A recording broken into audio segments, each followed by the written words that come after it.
Cerita bermula dengan memperlihatkan sebuah situasi pertempuran di udara pada masa Perang Dunia Kedua, di mana saat itu sekelompok pesawat tempur Amerika sedang berusaha untuk menyerang Pulau Nauru yang berada di tengah Samudra Pasifik yang saat itu sedang diduduki oleh pihak Jepang. Bom-bom pun dilepaskan untuk menurunkan pertahanan musuh, namun pihak Jepang tentu saja tidak berdiam diri, yang mana mereka melakukan serangan balasan, sehingga beberapa orang kru terkena tembakan, demikian juga dengan badan pesawat. Kemudian seorang bomber bernama Louis Zamperini pun turun dari kokpit untuk memeriksa kondisi pesawat yang ternyata makin kesini kerusakan pesawatnya semakin parah. Disebabkan hal itu, mereka pun sepakat untuk segera melakukan pendaratan darurat karena kondisi pesawat mereka yang tidak memungkinkan untuk terus bisa terbang. Sebelum lanjut, kita flashback dahulu ke masa kecil Louis, di mana Louis yang besar sebagai imigran Italia Amerika di kota Torrance, California, dirinya tumbuh menjadi anak yang kurang adab, yang jauh dari spirit seorang perwira, di mana kegemarannya itu selain mencuri dan mabuk amer, Louis juga suka tawuran. Meskipun sudah dimarahi oleh ayahnya, namun Louis tidak pernah jerah. Perché ti comporti così? Perché? Guardami negli occhi. Suatu hari Louis kepergok lagi ngintip martabak seorang wanita di bawah bangku stadion, kemudian dirinya dikejar oleh pacar si wanita tersebut. Kebetulan saat itu kakaknya yang bernama Peter sedang berada di sana dan melihat bagaimana cepatnya lari sang adik bagaikan rusa yang dikejar oleh cita. Keesokan harinya Peter pun memaksa sang adik untuk latihan lari, sekalian adiknya ini biar jadi atlet daripada jadi preman kampung. Beruntungnya Louis punya seorang kakak yang baik yang terus mendukungnya meskipun adiknya selalu menyebalkan. Peter akhirnya menemukan cara untuk membuat adiknya agar mau berlari kencang, yaitu dengan menghinanya di depan publik. Ketika hatinya sudah panas, tidak ada kata menyerah untuk seorang Louis, dan pada akhirnya Louis pun lanjut menjadi atlet sekolahan hingga duduk di bangku SMK. Meskipun begitu, namun Peter masih tetap menjadi pembimbingnya, dan saat itu Louis sudah berkembang menjadi atlet idola yang mana julukannya adalah The Torrance Tornado. Suatu ketika dalam sebuah event lomba antar sekolah, Louis tampil dalam lomba lari 400 meter dan semua peserta anak sekolah lain pun tidak ada yang sanggup untuk menyainginya, bahkan untuk mendekat sekalipun. Hingga akhirnya Louis pun berhasil memecahkan rekor pelajar Amerika dalam lari 400 meter tersebut. Untuk prestasinya ini, Louis pun diusung menjadi perwakilan negaranya ke Olimpiade Berlin, meskipun targetnya sendiri sebetulnya baru Olimpiade Tokyo di waktu 4 tahun ke depan. Namun kesempatan ini tidak bisa ditolak. Lalu Louis pun pergi hanya untuk sekedar ikut meramaikan. Singkatnya, sesampainya di Berlin, perlombaan pun dimulai, di mana kerabat dan keluarga Louis pun memantau perlombaan ini lewat siaran radio. Awalnya Louis mampu menyodok di posisi depan, namun perlahan-lahan mulai tersusul oleh pelari lain yang sengaja menyimpan dulu tenaganya, dan kini Louis beserta rekannya pun terseok ke urutan belakang. Namun ketika mencapai lap terakhir, tiba-tiba Louis tancap gas seakan punya bensin cadangan, yang mana dirinya menyusul semua senior Amerika dan beberapa pelari lain sehingga berakhir finish di depan mereka meskipun hanya berada di posisi 8. Kembali ke masa kini, di mana saat itu mereka pun sangat beruntung karena menemukan sebuah landasan yang terbengkalai di sisi lain dari pulau tersebut. Meskipun karena pendaratan itu pesawat mereka harus mengalami kerusakan. Sambil menunggu komando berikutnya, waktu kosong itu pun mereka gunakan untuk menyembuhkan para prajurit yang terluka serta memperbaiki pesawatnya. Suatu hari akhirnya pasukan ini pun menerima komando, namun bukan untuk penyerangan tapi untuk melakukan misi penyelamatan. Disebabkan ada sebuah pesawat yang telah menghilang dan menurut perkiraan mereka jatuh tak jauh dari lokasi pulau itu. Kemudian saat itu mereka pun langsung pergi menjalankan misi tersebut. Namun tiba-tiba pesawat itu pun goncang karena ada satu buah dari mesin pesawat telah meletup dan mereka harus kembali berhadapan dengan situasi pendaratan darurat.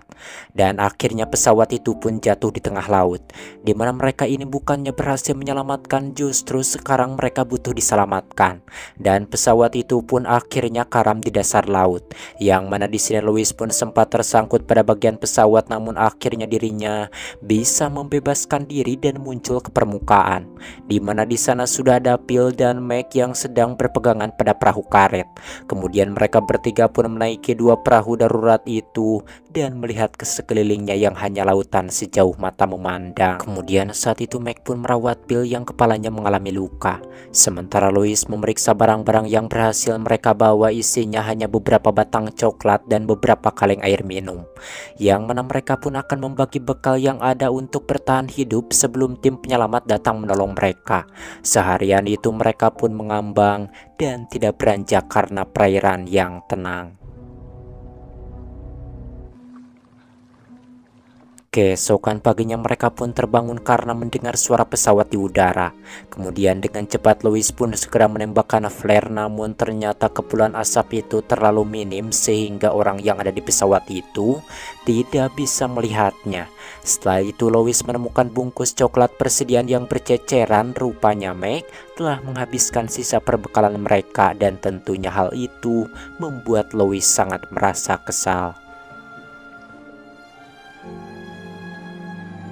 Beberapa hari kemudian tanpa disangka tiba-tiba ada seekor burung bertengger di perahu mereka. Lalu dengan cepat Louis pun menangkap burung tersebut untuk dijadikan santapan. Namun ternyata daging burung mentah terlalu menantang buat dijadikan makanan ekstrim sehingga ketiganya malah berakhir muntah. Tapi kemudian muncullah sebuah ide, yakni mereka jadikan daging burung itu sebagai umpan untuk menangkap ikan. Dimana saat itu Phil yang memancing berhasil mendapatkan ikan. Kemudian mereka pun langsung memakannya mentah-mentah. Fuel over the Pacific. You gotta keep talking. Di hari ke-18 mereka sempat menghadapi cuaca yang ganas di mana badai datang dan ombak pun begitu bergelombang maut seolah-olah berada di depan mereka. Dan saat itu Louis pun berikrar jika mereka berhasil lolos dari cobaan tersebut, maka dirinya akan menyerahkan hidupnya di jalan Tuhan. Dan beberapa hari setelah itu hujan pun turun sehingga mereka pun tidak kehausan lagi. Pada hari ke-27 mereka tiba di atas perairan habitat ikan hiu dan mereka pun berhasil mendapatkan seekor hiu. Lalu mereka yang sangat kelaparan pun langsung memakannya dengan sangat ponyok ngalimed alias lahap tea. Keeping count? Tak lama sebuah pesawat melintas ke laut tersebut, lalu Louis pun segera menembakkan suar untuk memberikan isyarat. Awalnya pesawat itu tak terpancing dan terbang menjauh. Namun tak lama pesawat tersebut kembali dan langsung melepaskan tembakan ke arah mereka, membuat mereka langsung ngajol ke laut. Ternyata pesawat ini bukanlah pihak AS melainkan pihak musuh yaitu Jepang. Untung saja tembakan-tembakan itu tidak mengenai mereka melainkan hanya mengenai perahunya. Back, still here. Dan ketika Louis sedang sibuk menambal perahu, tiba-tiba saja seekor hiu merontoknya, namun dengan cepat Meg langsung menghajar hiu tersebut dengan dayung. 6 hari setelah itu mereka masih terus mengambang dan kini kondisi Meg sudah sangat mengkhawatirkan, yang mana dirinya merasa bahwa sebentar lagi ajal akan menjemputnya. Dan benar saja tak lama setelah itu Meg pun meninggal, lalu Louis dan Phil pun melepas tubuh temannya itu ke laut dengan perasaan yang sangat teramat sedih.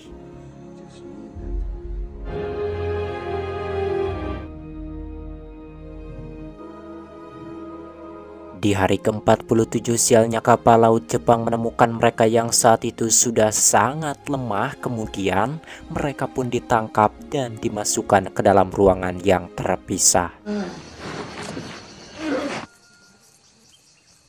Keesokan harinya barulah Louis dibawa keluar dan ternyata komandan pasukan Jepang ini mengenali sosok Louis sebagai seorang atlet olimpiade. Kemudian mereka pun menanyakan markas pasukan Amerika di Kepulauan Hawaii, namun Louis tidak mengetahuinya. Lalu mereka pun meminta Louis agar menggambarkan alat pembidik bom Norden yang dipakai oleh Louis untuk melepaskan bom secara akurat.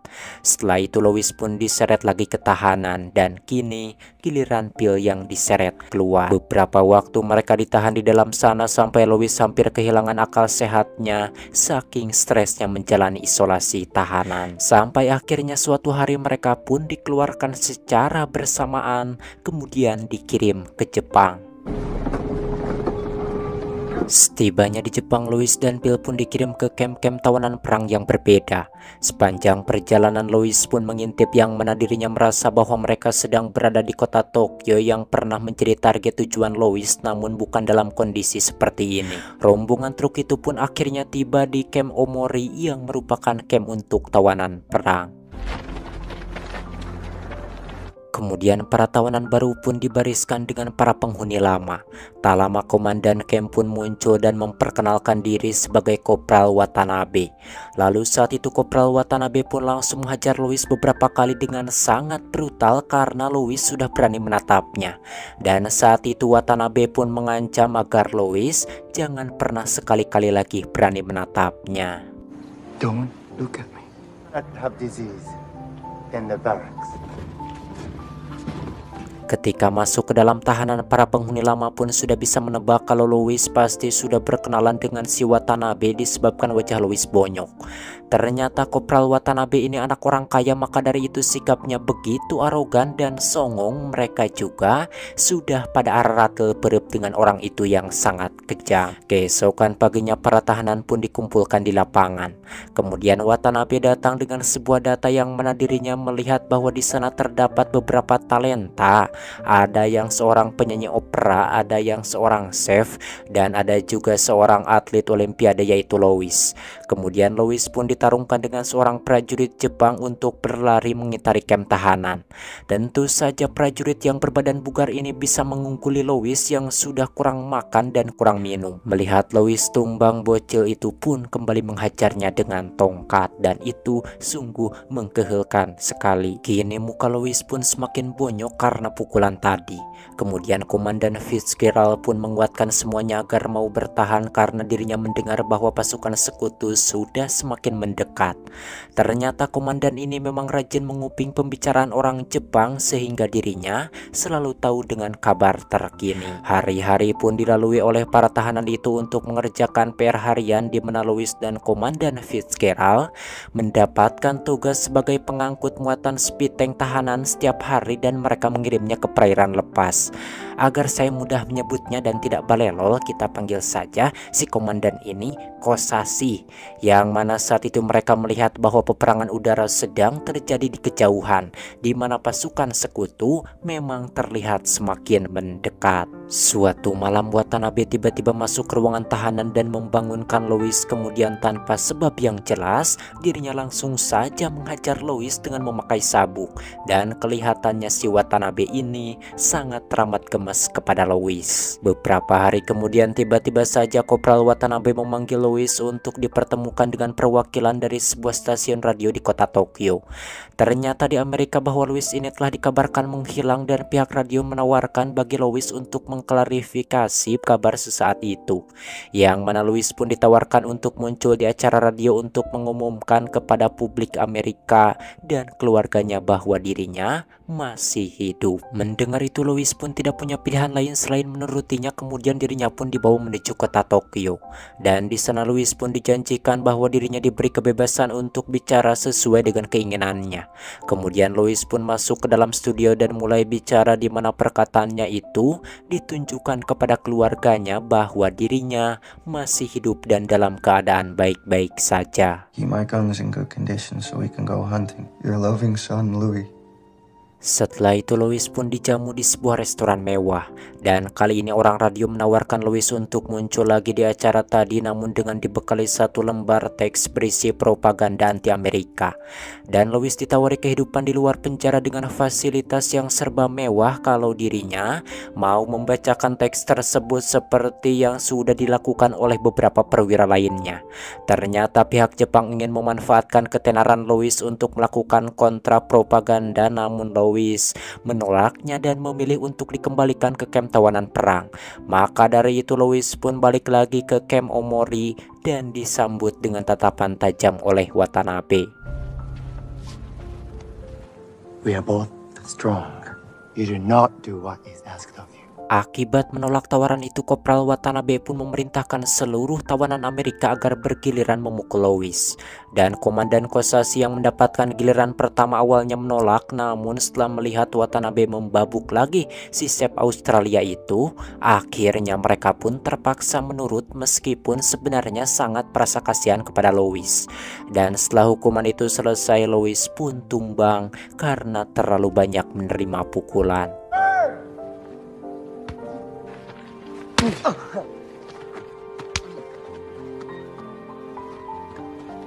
2 tahun pun berlalu. Saat itu dalam kondisi musim dingin, para tahanan dipersilakan untuk mengisi acara mereka. Di tengah acara santai itu, Watanabe duduk menghampiri Louis dan mengabarkan berita baik bahwa Watanabe sudah mendapatkan jatah promosi, jadi esok hari dirinya akan pergi dari Omori menuju tempat penugasan yang baru. Esoknya Kopral Watanabe yang kejam dan biadab pun memang jadi pergi dari Omori. Just like that. Selepas Watanabe pergi, para tahanan pun mulai bisa santai menjalani hari mereka, bisa asik main kartu dan ketawa-ketawa. Meskipun tetap tidak bisa dipungkiri bahwa mereka merasa kesepian jauh dari kampung halaman. Suatu malam para tahanan dibangunkan oleh para penjaga karena lokasi kamp tahanan telah mendapatkan serangan dari pihak sekutu, yang mana para tahanan diminta bantuan untuk memadamkan api.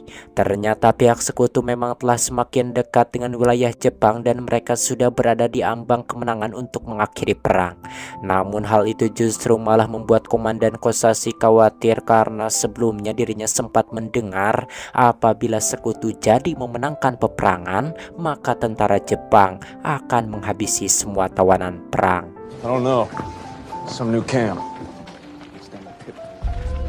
Keesokan harinya para tahanan pun dipindahkan dan disuruh jalan untuk mencapai kota Tokyo. Di sana mereka baru menyadari bahwa sebagian dari ibu kota Jepang ini sudah hancur dan Jepang sudah dalam kondisi diambang kekalahan. Kemudian dari sana para tahanan pun dibawa menggunakan kereta menuju arah barat laut yang masih tidak jauh dari Tokyo. Dan lokasi tahanan mereka kali ini adalah sebuah gudang batu bara. Terlihat beberapa tawanan dipekerjakan untuk mengangkut batu bara dari atas tongkang. Kemudian para tahanan pun dibariskan untuk menunggu kedatangan komandan camp. Dan tak lama si komandan itu pun muncul yang membuat Louis ngarumpuyuk karena trauma. Disebabkan ternyata komandan di camp ini adalah si Watanabe yang kini sudah naik pangkat menjadi sersan. Kemudian Watanabe pun memberikan sambutan dengan kata-kata yang sama seperti dulu. Namun kali ini dirinya justru meminta Louis untuk menatap matanya. Karena Louis tidak menurut, si kejam pun langsung memukulnya. This is the end, Mike. Di lokasi gudang tambang ini para tahanan mendapatkan tugas yang lebih menyiksa lagi, di mana mereka masing-masing dibekali bakul yang diisi batu bara yang kemudian harus mereka panggul dari atas tongkang menuju ke dalam gudang dengan jatah makan yang sangat sedikit. Meskipun mereka lemas tak bertenaga, namun mereka tetap diwajibkan melakukan tugasnya, di mana para tawanan baru yang sebelumnya rapi bersih kini badan mereka sudah menghitam terlumuri debu batu bara yang lengket. Suatu hari Louis tiba-tiba saja didorong begitu saja oleh wakil Watanabe hingga menjadikan kaki Louis terkilir dan mengerang kesakitan. Kali ini Jepang benar-benar kejam karena di sini para tahanan harus tidur di atas tanah berbatu yang hanya dialasi oleh selembar karung kuning. Suatu hari karena terlalu kelelahan, Louis pun sejenak mengistirahatkan diri bersandar pada sebuah papan. Kemudian dirinya pun langsung diseret oleh seorang penjaga dan dihadapkan kepada Watanabe. Lalu Watanabe yang kejam pun menyuruh Louis yang sudah cungkring itu untuk mengangkat balok besar dengan posisi di atas kepalanya. Dan Watanabe pun menyuruh penjaga untuk menembak Louis jika Louis menjatuhkan balok kayu tersebut. Dengan tenaga seadanya kemudian Louis pun berusaha mengangkat balok kayu itu.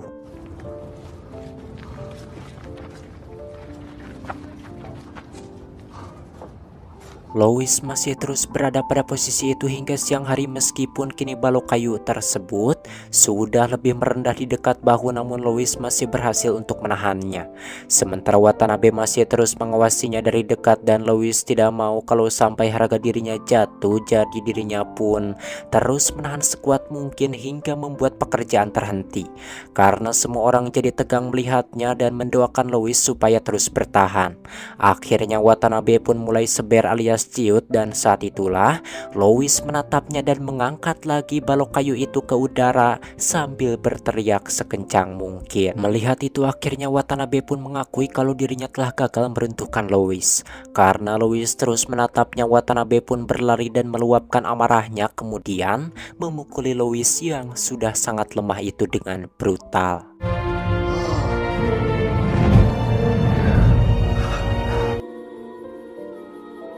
Suatu hari dalam sebuah apel pagi, si Watanabe yang kejam itu tidak ada dan hanya wakilnya saja yang muncul. Dengan bantuan Komandan Kosashi kemudian si wakilnya itu menyampaikan sebuah kabar bahwa peperangan telah berhenti dan kini para penjaga mengundang para tawanan untuk mandi di sungai sebelah. Setelah itu para tawanan pun diajak menuju arah sungai, tapi di sini mereka merasa bingung karena meskipun perang dinyatakan usai, mereka tetap saja diperlakukan layaknya tawanan. Dan ketika tiba di sungai itu mereka pun melihat sebuah pesawat Amerika yang melintas.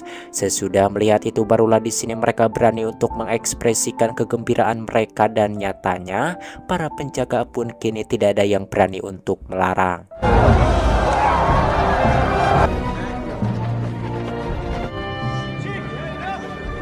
Meskipun perang telah dinyatakan usai, namun bagi Louis urusan masih belum kelar antara dirinya dengan si sersan tengil itu. Namun ketika Louis mencari ke ruangannya, si Watanabe itu sudah tidak ada kabur. Kelihatannya si Watanabe takut perbuatan kejamnya itu dibalas oleh Louis. Itu mah wajib sekali sih dibalas aja gitu.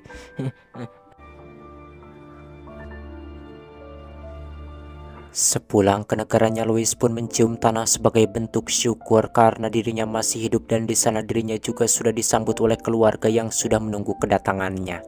Selain Louis, ternyata Bill juga berhasil selamat. Sementara itu Matsuhiro Watanabe dirinya tidak pernah ditemukan dan berhasil menghindari tuntutan meskipun sudah dimasukkan ke dalam daftar sebagai salah satu penjahat perang yang paling dicari oleh Jenderal Douglas MacArthur. Mungkin karena pengaruh ayahnya yang bisa membawanya lolos dari jerat hukuman. Sebagai permintaan maaf dan penghargaan, pemerintah Jepang kemudian mendapuk Louis Zamperini sebagai salah seorang pembawa obor dalam Olimpiade musim dingin tahun 1988 di Nagano, Jepang. Tamat ending yang sangat mengsedihkan, mengkelaparankan, menyeri awakan, dan ujungnya membahagiakan sekali. Tidak membahagiakan sih, saya masih kesal ke si itu Watanabe. Aduh, ya lah ya, karena ya di dunia ini uang berkuasa ya, seperti itulah. Dan macam mana menurut kalian tentang film ini? Silahkan saja tulis di kolom komentar. Dan kalian pasti bertanya-tanya kenapa saya tidak upload lama sekali. Saya aduh ngelalempre sakit. Jadi ya flu ongkoh sakit flu pegelinu badan meni pasiksa jadi ngelempre tidak bisa upload. Ini juga masih lemes gitu mereka teh, tapi kalian kan sudah menunggu kemana ini si Bang Boy teh, jadi saya memaksakan untuk merekam saja. Halah, tapi ya di kedepannya, dari sekarang ke depannya pasti upload lagi tiap hari, oke? Dan tentunya ceritanya juga bukan kaleng-kaleng, kalau gak kisah nyata pasti survive. Kesukaan kalian teh emang survive ditontonnya itu wah sungguh memuaskan sekali. Memuaskan, apa itu memuaskan? Oke lah, akhiri saja saya Boy pamit dari ruang dengar Anda. Sampai berjumpa kembali di video selanjutnya.